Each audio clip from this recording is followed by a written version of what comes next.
Hi guys, and welcome back to another episode of the Happy to Health podcast with myself, Danny Williams, Dan Hancock and Ben Lewis. Now, today's guest I am super excited for. It's my good friend, James Exton. He's one of the OGs in the fitness industry. He is the founder of London Muscle Academy, and he's got a whole host of super exciting projects, which we discussed on this week's episode. So sit back, relax, and enjoy. Hi guys, and welcome back to another episode of the Happy to Health podcast. And I am super excited for today's guest. I think you're going to find real value in what he has to share with us today. It's my good friend, James Exton. James, thanks for joining us, mate. Afternoon, guys. How you doing? Yeah, good, mate. Good. Thanks for being here. Great to have you on, mate. Thank you. So for those of you who don't know James, he's a multiple business owner, co-founder of the LDNM London Academy. Like I said, multiple business owner, very successful in the fitness space. But James, if you could kind of describe yourself and your journey in like 45 seconds, a minute, what would you say? How would you best describe yourself? Okay, I'll go nice and quickly, so don't waste any time. So professional background was law, used to be a criminal barrister. So that was my starting in life, and then always had a passion in fitness, which developed really at university. Fast forward to 2013, started a digital fitness business when that was quite a novel concept of training people online. That then blossomed up until the current day, where we're across every country in the world, have education centres across London and indeed the UK, and have different elements to the business, supplements, you name it, we do it. So that's my whistle stop tour. Wow. Love I it. think that was about 12 seconds. Very good. How do we top that? So, yeah, James, listen, one of the main things that we will ask a lot of our guests when they come to the podcast, in line with us normalising, talking about our mental health. Mate, what does mental health mean to you? I'd say, in a simple sense, really just a harmonious balance of all things that go through our heads. And for me, that's inevitably, and for most people, work. So a nice work balance. Fitness falls firmly into that, A, because it's my profession, but B, because actually in other businesses I run, I always prioritize my fitness because I feel like it keeps the mental space very harmonious, like I say, and balanced. And yeah, just having a good mixture of everything you enjoy in life, which is probably different for all four of us on this now. It means something different to everyone. That doesn't mean it's right or wrong. And yeah, I'm respectful of what other people think by it. But for me, I'm quite simplistic. It's work and health. They're the two main things in my life, I think. And yeah, that if they're both in tune, then so's my brain, really. Yeah, right, nice one, mate. And I think one of the things that we can gather from seeing you online, one of the things we know from Danny, from knowing you as well, is you are a very humble guy. So you might not like to use the term success, but if you were to owe your success thus far to something, to maybe experiences or anything that you've done in your life, what would be the main sort of attributing factors that you would owe your success to? I think the kind of summary of what it is that has allowed me to get to where I am is fundamentally drive and work ethic. So I think those two things fundamentally, a lot of people will talk about, work smart, not hard. Cliche for me. I think inevitably for most of us, you have to work hard in the first instance. I don't, if you're lucky enough not to, then great. But I think working hard, we shouldn't be ashamed of it or something that we don't have to showcase. I think for me, social media is a great place, but it also has a lot of smoke and mirrors. And I think showcasing people the realities of your life, not just the sort of edited highlights of what's great about it or seem to be great, is a useful tool, because I think a lot of us lose sight of kind of what is required to get to where we want to or where we're capable of getting to. And I think work ethic is a fundamental underpinning kind of characteristic. And then in terms of my drive, I guess, look, in simple terms, I've always wanted to be successful as a child. I've always wanted to have materialistic things. I won't be ashamed to say it. I think my drive was like, I want to have a nice car. Not that is fulfillment in life, and I get it's not, but that was what I wanted to achieve. I wanted a nice car when I was young. I saw people driving Ferraris and I thought, I want one of those. What do I need to do that? I'll work hard. Obviously, there's a lot more to life, and I get that, but that was a driving force. And also from making my parents, I lost my father a few years ago, and just making him proud and sort of making a legacy really of the family name and something to have a bit of weight by in the future. Yeah. Oh, cheers for sharing that with us, mate, especially at the end there. And I think we just chatted about this over lunch, didn't we? Like a lot of time people, although we do sometimes go against the, work yourself into the ground type thing, The other end of it is that people will then demonize a little bit of an obsessive attitude towards work. And I think all of us will be open and honest and saying that we have that attitude. We are a little bit obsessive. And I think that isn't anything to be ashamed of. And if you use it constructively and objectively, then it's a good thing to do. Thanks for mentioning your dad there as well. Do you feel as if is that something that's on your mind regularly now when it comes to work, as in building that legacy, and you're using that now as a positive thing that justifies every single thing that you're doing? Yeah, big time. And it also puts everything into context. So in terms of hardships and struggles and stress with work and stuff, for me, I'm able to contextualize everything now. If I'm breathing, I've got all my limbs and I'm healthy, I've got nothing to moan about. That's the fundamental baseline for me. If I'm healthy, I'm existing. I kind of tell myself at times, shut up, stop moaning, because against the backdrop of what you could go through, I saw a healthy man go from fit and healthy to, in the nicest possible way, a bag of bones really in 3 months. Everything's against that backdrop for me, and nothing's that severe. As long as everyone I know and care about is healthy and I'm all right, that's fundamentally the point at which I get stressed. If it involves those, I'm stressed. Everything else, it's incidental. It's a bit inconvenient at times, but it has to be categorized, and I'm able to kind of block it out and deal with it in that way, and kind of work around anything that gets, when people think, oh, I've had an awful day at work, I can't deal with it. But for me, that's never going to be that big a deal, because even if it involves money, so be it. There's more important things. So in some ways, it's given me a life lesson and a kind of coping mechanism by which I can work against now, and place everything against that as a backdrop. And if it's not that severe, it's all good. Yeah, it's brilliant. It's about that perspective, isn't it? Yeah, I love that response. I've got quite a specific question for you. It's based on your initial success when it comes to London Muscle and YouTube. That was obviously a massive opportunity for you, but at what point did you realize that you had something special, or there was a big gap there, or there was a niche that you needed to fulfill? And then how did you fulfill that? How did you really capitalize that and use that to your advantage? Because the reason I'm asking that is I think a lot of people think that, they're just waiting for a big opportunity or something to spring up. Like, there was a massive opportunity for you there that you capitalized on. So, tell us a little bit more about that. Yeah, so back in 2012, 2013, fitness was an interest of mine. It was something that I did as a hobby, but it was never a business idea in my head. It was never envisaged to be the thing that I would do for my career. I got a scholarship. I qualified as a criminal barrister. So that's really where I was focused and what I was passionate about. And I'm sure we'll come on to, I still deliver in that kind of arena at the moment as well. But for us, we started seeing, like in the fitness industry, for us, it was all about being natural. We were 4 guys that owned a business at the time, my twin brother and 2 other lads. Now it's just me and my twin, but we were all professionals in our own right. And we just thought the fitness industry was quite clouded. We thought there was a lot of smoke and mirrors around how you could actually look naturally and what was actually realistically attainable for a person that's life wasn't fitness, that had a full-time job, a family, a social life. And some of the kind of imagery that was used in marketing just fundamentally wasn't ever within reach for any of us as kind of natural trainers. So we wanted to make a kind of, not a controversial, but a very rational standpoint where, look, this is us. We're 4 guys. We're 4 fit and healthy guys, crucially. We favour our health as well as our aesthetics. We're in professional careers. We can't devote our life to the gym, and we're not prepared to take performance enhancing drugs. This is how we look, and this is how we look, and this is what we've done.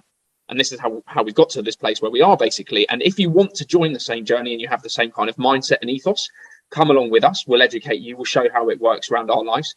And that's what we did for 6 months. And it was only really wasn't envisaged to make money. It was just a blog to help people, because around where we lived anyway, lots of people knew of the twins, myself and my brother and the other 2 lads involved. And we're just asking the same questions on repeat, if you like. So this was an easy place to put a load of information that people could access without us having to repeat ourselves. And as that time went on and our social media platforms were established, because it was a good place to put that message across as well, people really kind of struck a chord with what we were saying. And they were like, yeah, I bought a tub of protein and I'm not the size of a house.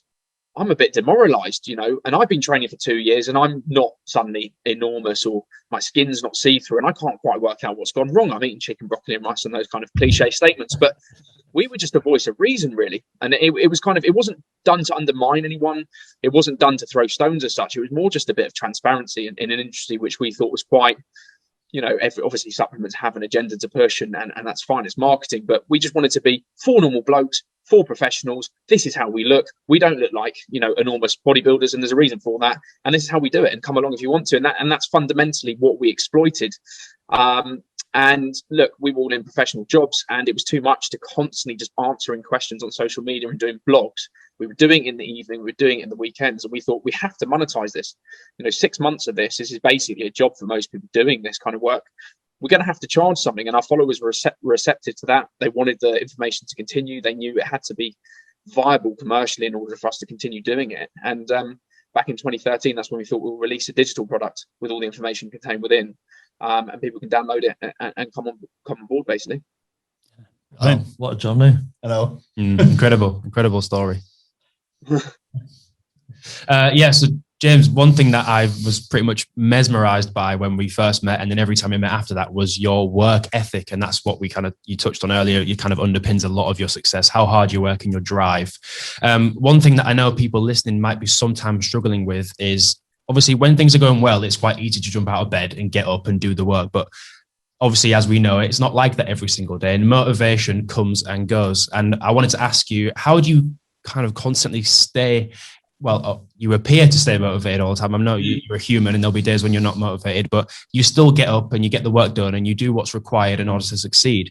And I wanted to ask you, how do you maintain that motivation and keep yourself kind of psyched up and ready to go and keep fighting that battle every day to keep on top of what you need to do?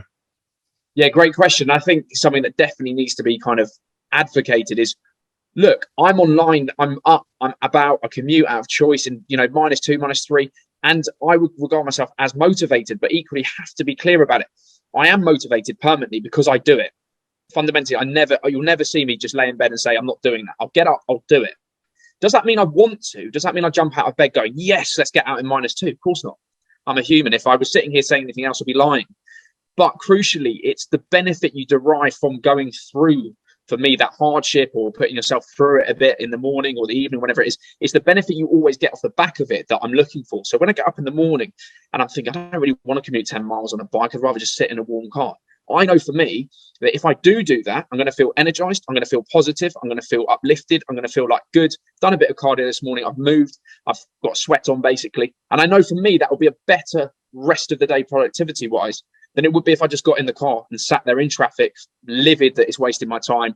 And, you know, it was all comfy. And I would have felt probably quite like a zombie for the rest of the day. If I woke up tired, sat in a warm car, arrived at the office, I'd probably just be in a lethargic state for the rest of the day. So in terms of the motivation, I'm always there in terms of, I'll get it done. Like, because I know that the reward for me and the way in which it benefits me is always going to be there. So it's a bit like you'll get a kid as a bribery almost. You give them a sweet. They don't really want to do what you're asking to, but they're going to do it because they want the sweet at the end. And for me, I guess I'm in an adult stage, except I'm dangling the carrot for myself and at the end of it. And I also think, and again, it probably sounds cliche, the days that you don't do it, it's so then easy for it to roll into a habit where you just think, oh, sod it. I'm not going to bother the next day because I didn't do it yesterday and didn't do it. And I never want to find myself, and never have found myself in that state.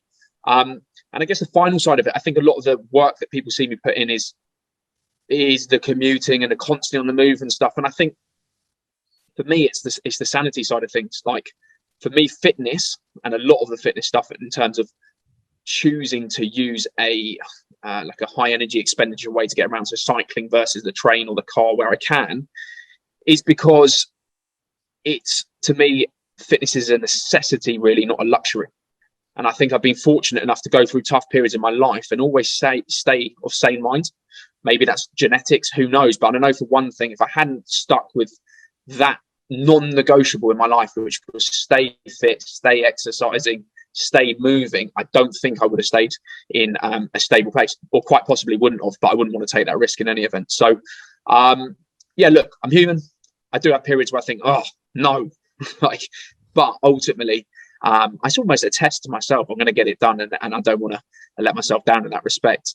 And I think just one thing I wanted to touch on, I know there's a lot of people that kind of champion the whole don't work too hard, don't kill yourself working stuff. And I fully respect that. And I think it's important. And we're all wired slightly different. You don't have to rewire yourself if you're not the same as me or you guys.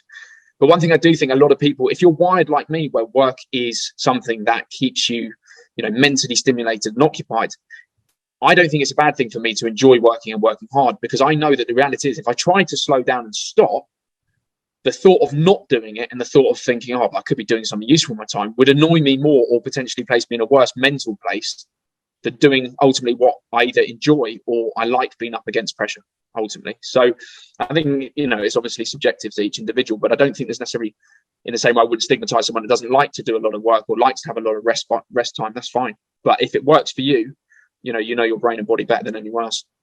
Yeah, I think it's really, really fascinating. You raised some really brilliant points there. I think it's really important that you're right. If you're the kind of person who actually you benefit from having quite a busy work balance, you benefit and you're more mentally stimulated, then why wouldn't you take advantage of that rather than adhering to these modern day social norms where, you don't work yourself too hard, you're going to run yourself into the ground, that kind of stuff. If you have the ability to work harder, then take advantage of that.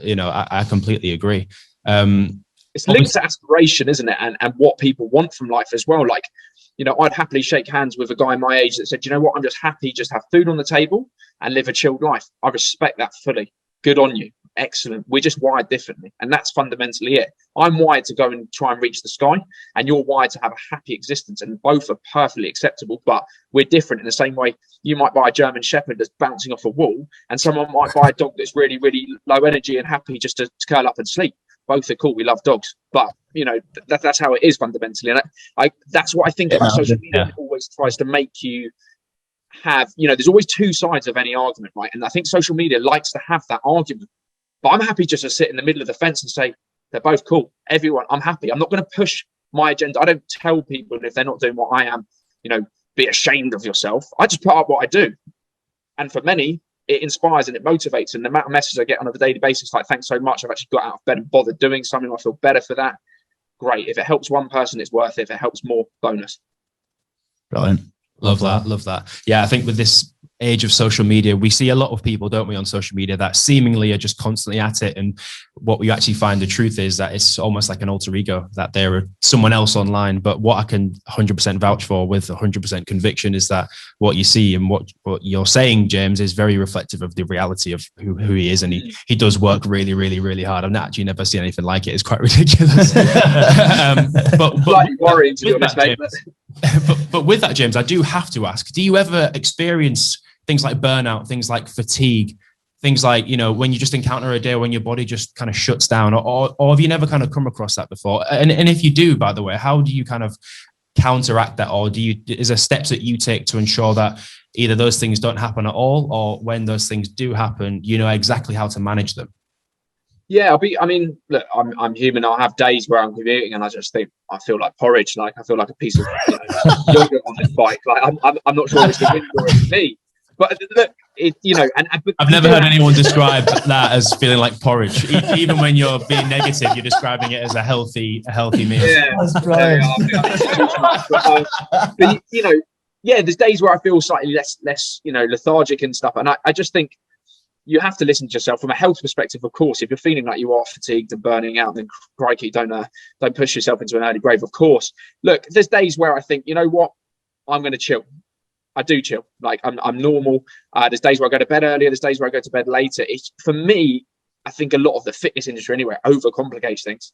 And again, you could put me down with a scientist and they say, look, what you're doing is overtraining. They'll say that it's too much. And it is, according to the data, it would be overtraining. But again, we have a balance to make. What keeps you mentally happy? What keeps you mentally stable and sound? What keeps you physically, so long as my body isn't in pieces, I'm not getting injured and I'm not fainting and keeling over, then although technically it might be overtraining, I feel fine in myself and this is optimized, then I'm going to strike that balance for myself. But obviously the moment you start feeling like it's a bit too much, then just listen to your body. I mean, it's a clever thing and it does give you the warning signs. But thankfully, I'll take you back to a journey where I have, and I absolutely was on rock bottom. I'll take you through it quickly because it's an emotional journey, but it's an interesting one. So I was commuting 44 miles every single day when my dad was poorly. I was caring for him 3 times a day to and from the hospital between work. So breakfast, lunch and dinner, and then in the evening. So I was doing 45 miles and I was also going to the gym a lot because I was just so angry and frustrated by the obvious situation that someone, healthy and fit's losing their life in front of you. So I was doing 45 miles a day and I was in the gym twice a day. Now, if you took me out of that scenario and said, is that crazy? That's absolutely bonkers. It's not normal. But it was a thing that allowed me just to physically and mentally zap myself every day to take myself out of that situation And that was a coping mechanism.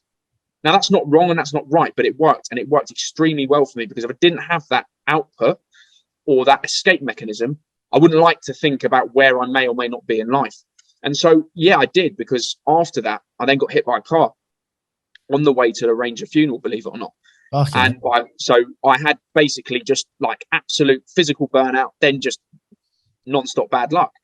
And then 3 days after that, I got shingles, and I was flattened. Like, my body had nothing left in it, no immune system, and I was bedbound. And you know me, Danny, I don't really do bed. I kind of don't really understand it. I don't seem to be able to sleep. Honestly, you're like a robot with that one off button. Yeah, so that was, and even then, I had 3 days. I had a swollen jaw. You know, I felt awful. I thought, I'm dying here. Something's bad. I thought, it can't be that bad. And then I woke up one morning, my eye was blistered and closed and all mangled. So I thought, oh, I better go to the doctor. I don't even know where the doctor's is, but it's probably a thing. They probably exist. So I went to the doctor. And before I sat down, the GP said to me, he said, "Do you mind me being rude?" I said, "No, go for it. You know, if you heard the rest of the story running up to this, nothing's going to be bad." He said, "You're an idiot." I said, "Why?" He said, "Because you've got really bad shingles and you've left that longer than 48 hours. And I said, "Well, yeah, I was in a lot of pain, but I didn't know what it was. I thought it'd go away." He said, "Sit down." He said, "The antidote or the medication for this is only valid for 2 days, really. Now you've left it so long, you're going to go through a world of pain now, because it's not going to do anything really for you. You're going to have to ride it out." I was like, "Oh, cheers, mate. Just what I wanted. Nice bit of news." But anyway, more to the point, there is a point. There's a physical limit, and that's, you know, that ultimately hits you when you've got nothing left in the tank. And, you know, I was on the floor for 6 days really with that. And Danny, for me, 6 days is, for most people, 60 days. That felt like an eternity. I felt like I was in hell. But yeah, so, you know, that's an extreme example, but it does happen to all of us, you know, and, you know, God forbid it happens to anyone else. Off the back of that, so was that a huge turning point for you? Did you start really kind of listening to your body after that moment, or did you try to kind of go back to your old self and try and make up for lost time? Or was that a bit of a turning point for you? You started to kind of be a bit more aware and a bit more present with your body and your mind and think, right, if I keep pushing here, I'm going to end up like I was in bed for 6 days, and I don't want that. Yeah. So I'm going to be okay. Yeah. I think it was a slight awakening, but because of the extremity of that situation, I didn't really equate it to my normal life, because I was just doing, you know, probably 5 times what I'd normally do anyway. And what I normally do is probably quite a lot anyway. So for me, it was like, yeah, it was a wake up call, but I'll be honest, Danny, I was so, I won't use the word, flattened by it. I think you're looking for the word. You weren't interviewing me then. You heard about the analogy of porridge and yogurt, mate. I was a bin bag full of yogurt on the floor that week, I tell you. I think what's another really important point though on that as well is it's like, folk always try to either prioritize mental health or they try and prioritize physical health, but people need to understand that actually doing some things that are damaging to your physical health might be better for your overall health, and doing some certain things that might be a little bit damaging to your mental health still may be beneficial to your overall health. And it's just a balance, and a lot of people will burn themselves out because they will try too much of the good thing, whereas it's just you're just constantly spinning plates. Otherwise you'll end up like a bag of porridge. Right. Yeah.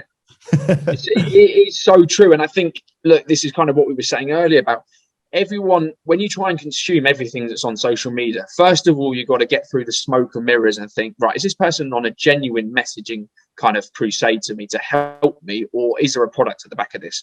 Once you've sort of got through that smoke and mirrors, what's their agenda? And ultimately, like you guys are saying, most people are just pushing one line of kind of messaging, really.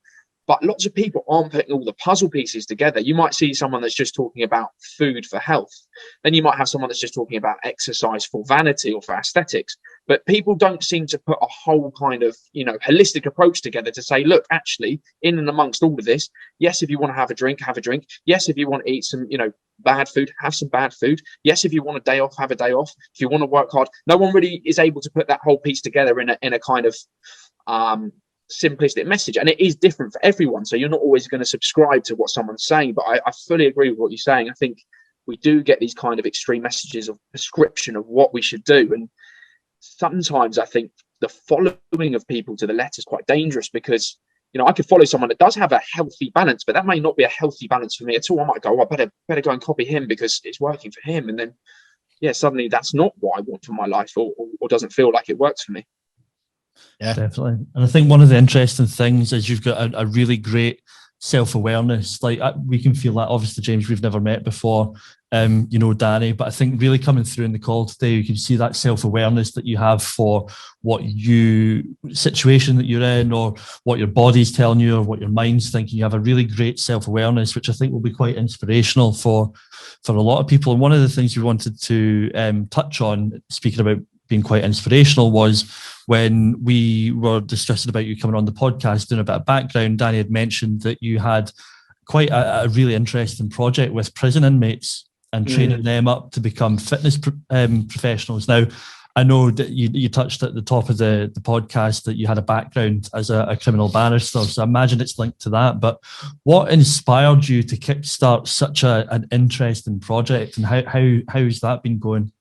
Yeah, no, I'm glad you asked about it. It's something that I'm passionate about, and I'm glad that you guys have kind of stumbled across it. So, I did law at university. I specialised in crime. Look, when I was a teenager, I wasn't the best behaved. I'll leave it at that. And I always had an interest in criminal law, maybe for the right or for the wrong reasons, but I always had a fascination with it, and the kind of loopholes that existed if they did, or the way in which people, were accountable. So I went off to university, changed my life, did law, got a scholarship to be a barrister, and that was always what I wanted to do. I wanted to do criminal defence work and work with a interesting variation of people. Obviously, some people that haven't done things, some people that may have done things but need a bit of guidance in life as well, because they found themselves in that situation, probably through no fault of their own, or part of things that they can't control. Anyway, when I went into fitness full time and left the legal profession, I always wanted to go back and do something in that realm. And one of the guys that came on our personal training course was a prison officer at HMP Felton, which is adults and juveniles. And he was just a really nice guy. When you just get a good vibe by someone, he wasn't the kind of bouncer type character that worked in there to rough people up. He was a guy that thought, if I can get through to one or two men and help them, I've done a good deed. And I really warmed to him. So I said to him, please, look, let me come in. I want to come in. I've got an idea. My idea was to take someone from the cells to the city, basically. So to take the first man that I worked with in there that warmed to me, from the cell to the city, and to do a job within the fitness scope. And something that I knew I could help with, and run the personal trainers courses that we run privately. So the first person that I worked with, I took him from there to Third Space, which is one of London's most premium gym chains, where I became a manager of a big team and done extremely well. And that was an amazing kind of sense of fulfillment. There's no money involved, by the way. It's completely like a passion and a vocation that I wanted to achieve. And that was clear that I kind of taken someone and changed their life, and being able to do that was just, what I would call is genuine fulfillment, rather than monetary or materialistic. And so after that, I've worked with hundreds of men now, and we're not talking, people stealing penny sweets. We're talking some, what you would regard probably as some quite serious crimes. And it's been incredible. I absolutely love it. I mentor men regularly now. Two of my staff members for London Muscle, and I call them staff loosely. They're friends for life. They're people that I have the utmost respect for, and vice versa.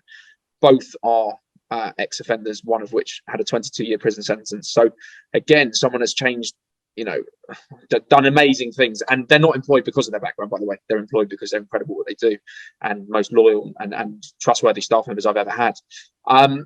So we've now actually just started a project running the personal training courses down in Cambridge as well, which is a kind of rehabilitation project working with men that have just come out of custody, as well as our private courses in central London.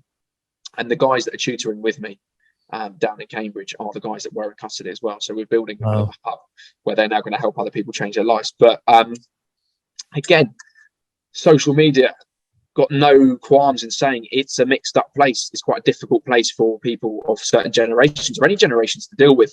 If you use it for constructive benefit, it's an amazing place. Like, I was able to help these men because I have a number next to my name and a blue tick, which, I understand that doesn't mean anything really other than, you know what I mean? I understand what social media is about.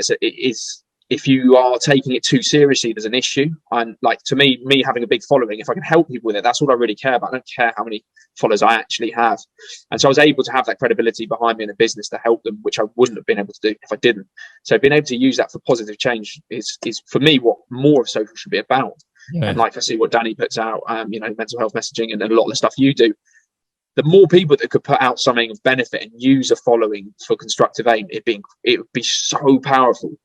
And people that sort of, stayed grounded and thought, I mean, I understand the commercial side of it. We've all got to eat, but if everyone that had an influential following or big following thought, okay, cool, I'll maximize my deals and do the commercials, but I'm also going to do something, a vocation in life, something I've got passion about. We'd have an amazing society on our hands, I'll be honest. But sadly, very few people do. But yeah, anyway, I'll probably digress and I'll go into a rant, but that's what I do. I rehabilitate. That's absolutely fine. Absolutely fine. No, I loved it. No, it'll get aggressive, Danny. We don't want it. So yeah, I rehabilitate people that are in custody. I work in London's most dangerous areas, gangs, and I've never had anything other than a good reception. And men that are desperate for change, desperate to be involved, desperate to be. This is going to sound emotional. Desperate to have a bit of love. Like, might not have parents, might not have a dad, might not have a mum. You know, might have been through worse stuff than I hope any of us have ever been through, and just need basically someone with a bit of structure and support to take them under their wing and give them genuine kind of direction in life and opportunity. And I think the most important thing from that, sorry mate, is that you're probably the first person that's believed in them for a long period of time, which is why now they're flourishing with your support and guidance in that space. So yeah, I think that's fantastic. You're doing that. Well done, mate. Yeah, I was just going to say what you've done and achieved already is so incredible. And my next question was going to be, could you tell us something that's going on in your life that's really exciting? But you've probably just told us it. So I'm going to revise the question. Actually, I'm going to ask you, where do you see this project going? If you have a vision for it, what do you see it achieving in the future? How many people are you going to try and help it? Do you have these kind of questions that you have answers for, or is it just kind of snowballing and you just kind of rolling with it? Yeah, I think in a simple sense is to help as many people as possible, which is just a bit of a broad statement, I guess, but really to build a self-fulfilling model, which allows me to allow all of the amazing men I've worked with to then come into their own really and help other men and build basically a self-propelling model whereby I'll oversee it and help everyone and get stuck in as much as I want to. But, if I can have a team of men going across the UK, going back into the prisons where they spent, this gentleman I was talking about, he's at 13 years behind a closed door and he's my age. If he can go back in and then help other people escape that, and let's face it, they're the best placed people to do it, then that's got to be more valuable than a lot of what's currently going on in that system. And, I know you guys are probably London or near enough London based. We've got a big problem on our hands. Like, London is violent. London is bad. Like, 14-year-olds are dying and stuff. And government policies are great, but it's not grassroots stuff. We need to get the right men in, the right people that people will listen to, and try and make a change via education as well. Like, it's great to motivate young men, but we need to have a vocation at the end of it. We need to have an outcome that can be used for employment. I can remember going to talks and stuff where people tell you what you should do in life, what you shouldn't do, and 15 minutes later I've forgotten. So having something that's a skill or qualification at the end of it is vital, and that coupled with a person that can kind of wrap you in bubble wrap and be a reference for you, someone that can vouch for you, that's got credibility, and having a system of people like, you guys yourselves, like if I can have someone that worked alongside you guys that in fitness, Danny, or a little entrepreneurial guy that comes out and then you vouch for him when he goes for a job interview, brilliant. Like, you're a credible guy, you've got a blue tick, people know you talk the truth. That kind of system where you've got a load of genuine bodies helping people that want to be helped. Yeah, like, and like I say, the most rewarding thing I've ever done in my life. People look and think, oh, you got a Lamborghini. Couldn't care less. Genuinely honest. Hearing someone's mum ring up crying because her son's turned up in uniform after they've been involved in knife crime for goodness how many years, that's genuine satisfaction. Right. Yeah, that's amazing. So amazing. And I guess with that being the most rewarding thing that you feel like you've done, as you've just mentioned, is there anything that you've learned from that you would use as like one piece of advice that you would give to a younger James? Like, or is there one piece of advice you would give to a younger James, either going to school, going to university, starting out in business? What would that be? I'll give you advice from myself and an overall theme from all the guys I've worked with. Take every opportunity you can, and when you get presented it. Yeah. Magic. Short and sweet. Can I ask what? Sorry to interrupt you. Can I ask a spin-off question off that? Yeah. You said that really quickly, and I just wonder: is there a sense of kind of? Do you feel like you've missed any opportunities in your past that you wish you took at the time, or is there something that you feel like, oh, there's that one thing that I wish I took, or is that just a broad statement that you just take every opportunity? That's a good question. For me, I don't have nothing that comes glaringly obvious. I'm sure there's things I could have pursued to a greater degree, definitely. I mean, I'm sure, but nothing that I sit there and think, oh, damn, I wish I'd done it. But the overall kind of messaging that comes across from everyone I work with is, you know, these are people who've gone on cycles of life, in and out of trouble, but have been presented sort of some carrots here, some carrots there, left it, not thought it was a good time, or not interested, or not important. And the overall theme from all of them has been, look, I should have taken opportunities when I had them, because ultimately by not doing that, I've landed myself in a bad predicament. But I think it's a good life lesson anyway, isn't it? Because you never know what avenues or what doors can open from things. And ultimately, most people, if I said to you, gents, 10 years ago, did you think you'd be sat in a sound deadened studio with microphones? You'd probably say no. But you've taken opportunities along the line and opened the doors that have presented themselves. Danny, your life's probably been on a journey that, you know, you didn't envisage yourself going down that journey. And no doubt amazing opportunities open the doors since you've gone down the journey that you have. So I guess if we all looked at it, you've got to where you are by the opportunities you've taken without maybe necessarily expressly knowing it. And I'm sure I have too, to some extent, but a lot of people haven't taken things that have been presented to them and probably aren't going where they want to because of that.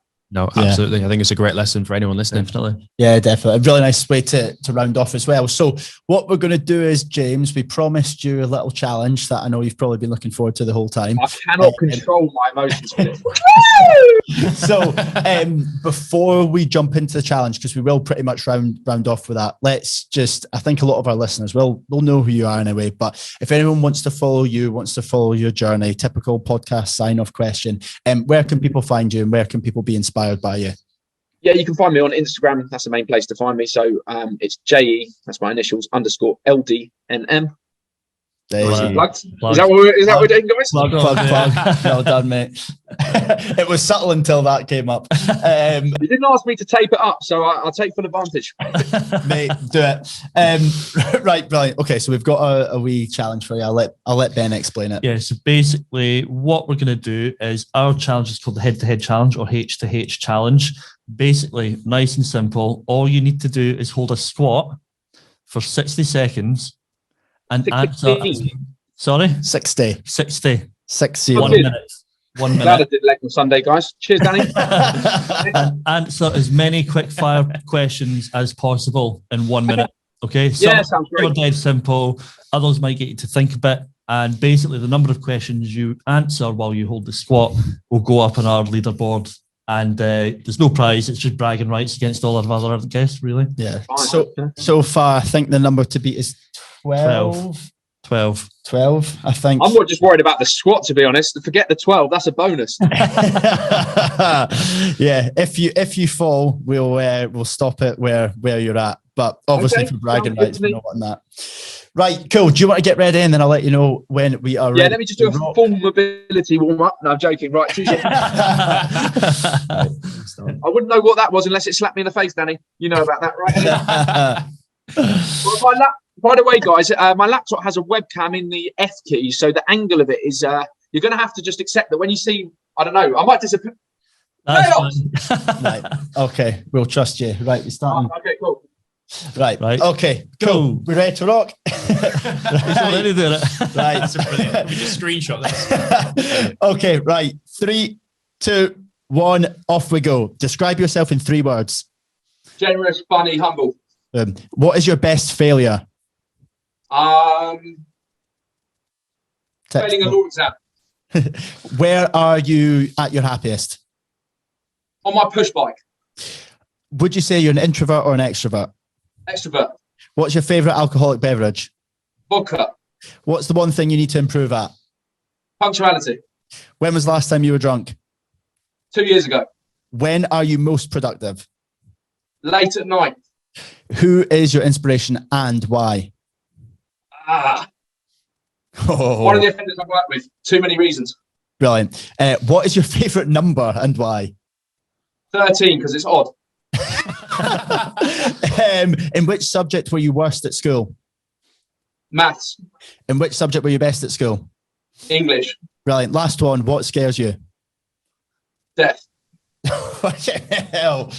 We did well there. Was someone keeping count? Very impressive. Are we done? Brilliant. We're done, mate. Up you get. Yeah, up you get. Well done. Brilliant. What did we get? 13. 13. Top of the leaderboard. Lucky number. The odd number, 13. Odd number. The irony.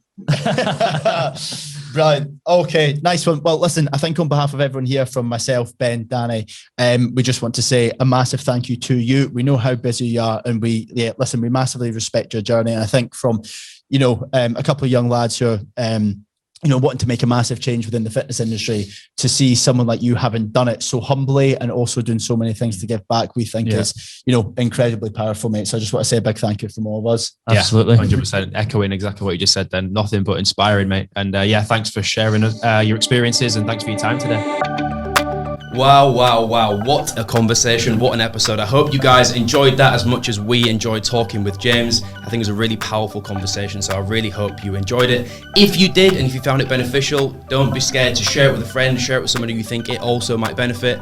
All the support for the podcast is greatly appreciated by the guys here, including myself. So if you want to leave a review as well, that'd be super helpful. But yeah, share it to your story, share it with a friend, and we'll see you in the next one.